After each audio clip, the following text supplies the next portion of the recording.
She thought she was searching for herself, but she was actually running, not from a place. From a truth she was not ready to face. Her name was Evelyn Moore. She moved between cities the way some people change seasons, quietly, without ceremony, without telling herself goodbye meant anything final. She believed motion was safety, that as long as streets changed the questions would stay behind. She left New York first, because it was too loud, too honest. It reflected her thoughts back at her through glass and steel. She told herself she needed space, she told herself she needed air.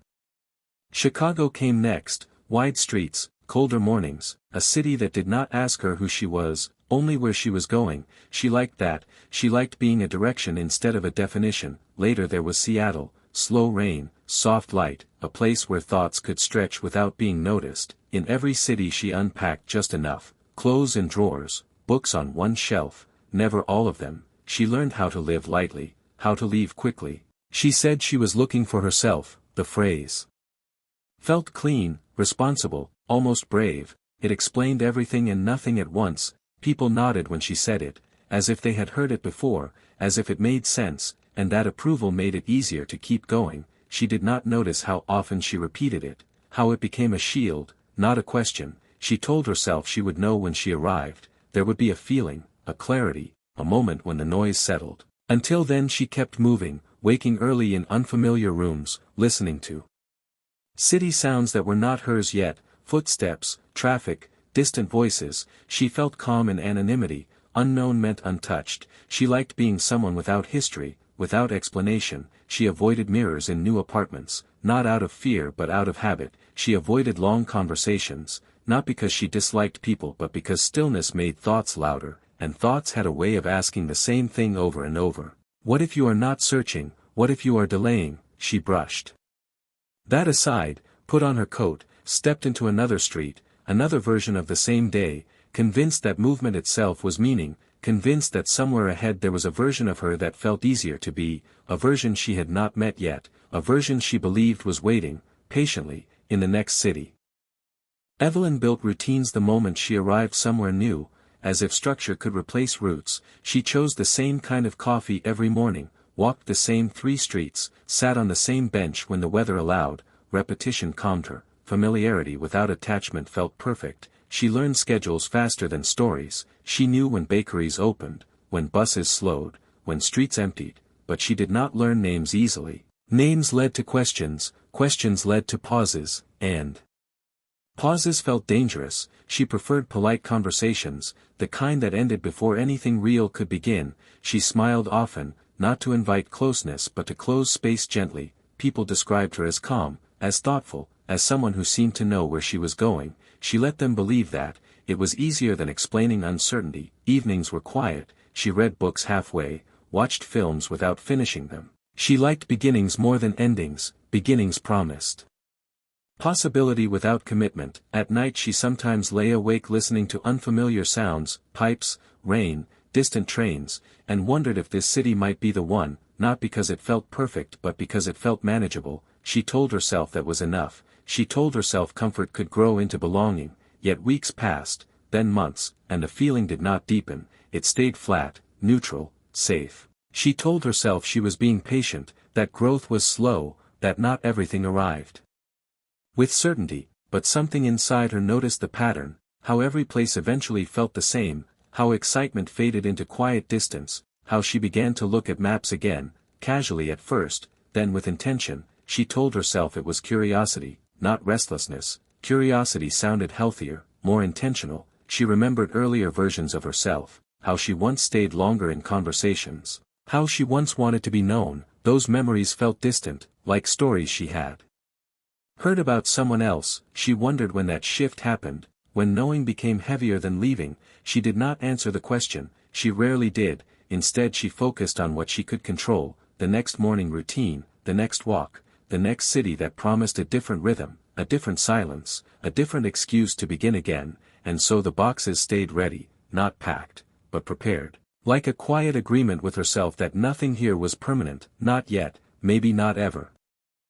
There was a moment in Denver when Evelyn almost stayed. It surprised her. The thought appeared without effort, like a pause she did not plan. The city was bright, open, surrounded by distance, mountains that reminded her how small everything else was. She liked the air, how it felt lighter, clearer. She liked how mornings arrived without hurry. She met people who asked gentle questions and did not rush her answers. She told herself this could work, not forever, but longer felt unfamiliar. She stayed through one season, then another. She bought a plant instead of borrowing one, a small decision that felt larger than it should have. She noticed how her days stretched, how she stopped counting weeks, how she sometimes forgot to think about where she would go next, and that forgetting felt almost like peace, almost, but not entirely, because in the quiet moments something surfaced, not fear, not dissatisfaction, but recognition, a sense that the noise she had been outrunning was not attached to cities at all. It traveled with her, patient and unchanged. She felt it in long afternoons, in still rooms, in reflections that lingered too long. She began to understand that movement had been a way to delay listening, that change had protected her from clarity. This realization did not arrive suddenly, it unfolded slowly, like light shifting across a room. She resisted it, told herself she was overthinking, that everyone questioned things sometimes, yet the thought stayed, persistent and calm. What if you are not lost? What if you are avoiding what you already know? She did not like that idea. It removed the romance from her story. Searching sounded noble, delaying sounded less so. She took longer walks, hoping motion would quiet it, but even the streets felt different now, less distracting, more reflective. The mountains did not offer escape, they offered perspective. She realized that if she stayed, truly stayed, she would have to face mornings without novelty, days without excuses. She would have to meet herself without the protection of departure. The thought made her uneasy, not afraid, but exposed, and exposure was something she had learned to avoid, quietly, carefully, over many years. She told herself she just needed time, time to decide, time to feel ready, but readiness never arrived. Instead the familiar impulse returned, gentle but firm, reminding her that she could always leave, that leaving was easy, that leaving was what she knew. And so she began to look at maps again, not with excitement, but with relief, as if escape itself had become a form of comfort.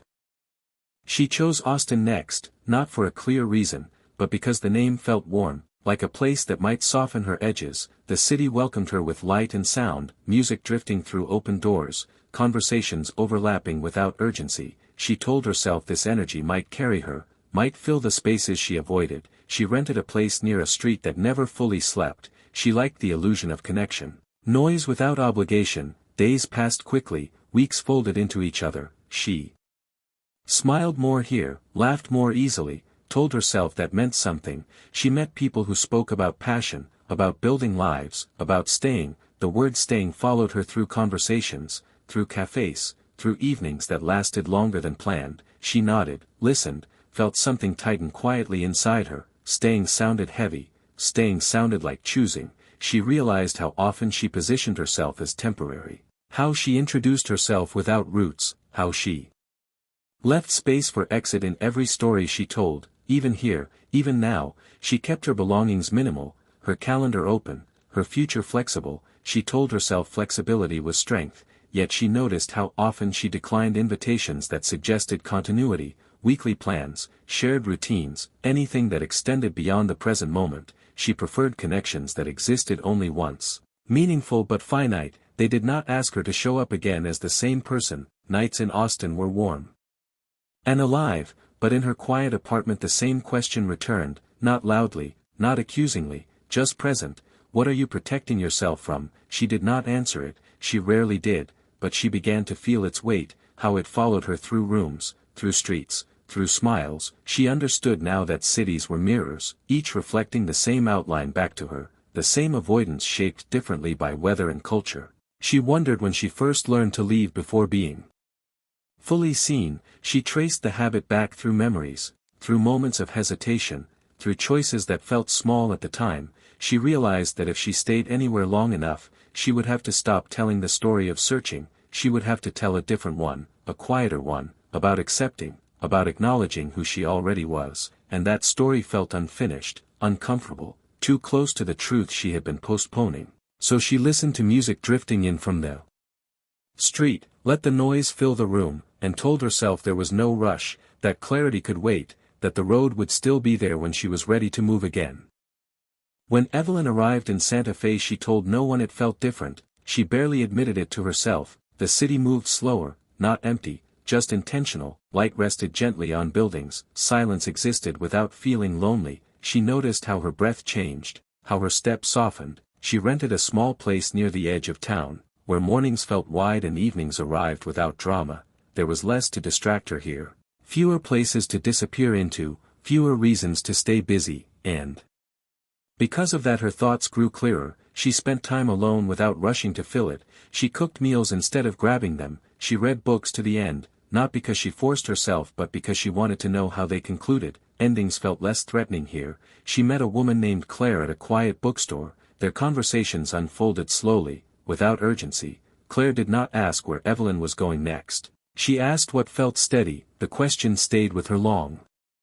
After the answer faded, days in Santa Fe felt complete on their own, not leading somewhere else, not preparing for departure, and that completeness made Evelyn uneasy, because it left no space for excuses. She realized how much of her identity was built on motion, how stopping felt like erasing a part of herself, yet another part felt relief, as if something inside her had been waiting to rest. She took walks without direction, watched the sky change without thinking about time. She noticed memories returning, not sharply, but gently, moments she had packed away along with old versions of herself. She understood now that she had not been searching for identity, she had been postponing recognition, avoiding the moment when she would have to admit that she already knew who she was, and that knowing carried responsibility to choose, to stay, to live without the safety of distance. The realization did not frighten her, it grounded her, like placing feet on solid earth. After years of drifting, she did not know yet what she would do with this clarity. She only knew that leaving would no longer feel like curiosity, it would feel like retreat, and for the first time that distinction mattered. She sat in her quiet room as evening arrived, and instead of reaching for a map, she stayed where she was, letting the silence remain, letting herself remain with it. The days that followed were not dramatic. There was no clear decision, no moment of announcement, just a series of small choices that leaned toward presence. Evelyn woke without urgency. She did not immediately think about elsewhere. She noticed light on the wall, the sound of distant footsteps, the quiet rhythm of the town. She let herself stay inside moments longer than usual. She met Claire again, then again. Their conversations deepened without effort. They spoke about ordinary things, work, habits, fears that appeared without warning. Claire listened without trying to guide, without trying to define Evelyn's story. That absence of direction felt generous, it left space for honesty. Evelyn began to notice how often she softened her words out of habit, how she minimized her certainty, how she left sentences open in case she needed to leave them later. She practiced finishing thoughts, saying what she meant without escape routes. It felt unfamiliar, slightly uncomfortable, but also grounding. She realized that being known was not the risk she once believed it was. The risk had been avoiding it. Each day she stayed, the urge to leave grew quieter, not gone, just less convincing. She walked familiar streets and felt something new, not excitement, not novelty, but continuity, a sense that days connected instead of resetting. She allowed herself to imagine routines extending forward, seasons passing without relocation. The idea did not trap her, it steadied her. She understood now that movement had been her language of control. Staying required trust, trust in herself, trust in the version of her that existed without constant reinvention. Some evenings doubt returned, softly, asking if she was settling, if she was losing momentum. She listened to it without obeying. She saw how doubt was just another voice that preferred distance over depth. She chose depth, not as a declaration, but as a practice. She stopped describing herself as temporary, even in her own thoughts. She removed the mental asterisk that said for now, and in that quiet adjustment something shifted, not her surroundings, but her relationship to them. She was no longer passing through, she was arriving, slowly, without spectacle, into the life she had delayed meeting, and for the first time she did not feel the need to hurry.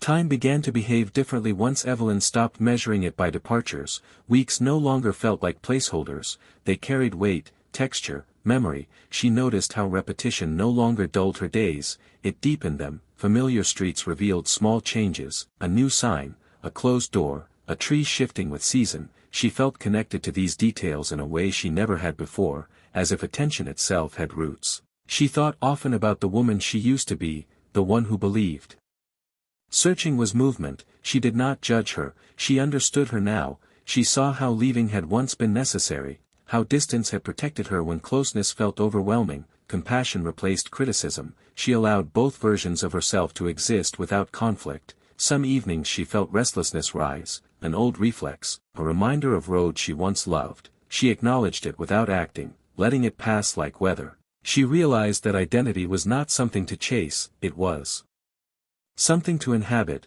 something shaped through presence, not pursuit. Conversations with Claire grew quieter, more honest, less about explanation, more about shared silence, and in that silence Evelyn felt seen without performance. She noticed how little she needed to prove now, how stillness no longer felt like absence, it felt like space. She began to imagine a future without constant transition, not a fixed plan, just continuity. Mornings that followed evenings, relationships that carried memory forward. She saw how her fear had never been about staying in one place, it had been about staying with herself, without distraction, without motion to interrupt reflection. She had mistaken avoidance for freedom, movement for growth. Now growth appeared slower, less visible, but more real. It asked for patience, for attention, for courage of a different kind. She accepted that courage was not always loud. Sometimes it was choosing not to leave, not to escape, not to reinvent when presence would suffice, and in that acceptance she felt something settle, not certainty, not perfection, but alignment, a quiet agreement between who she had been and who she was becoming, held together by the simple act of staying. Evelyn noticed how memory changed once she stopped running from it.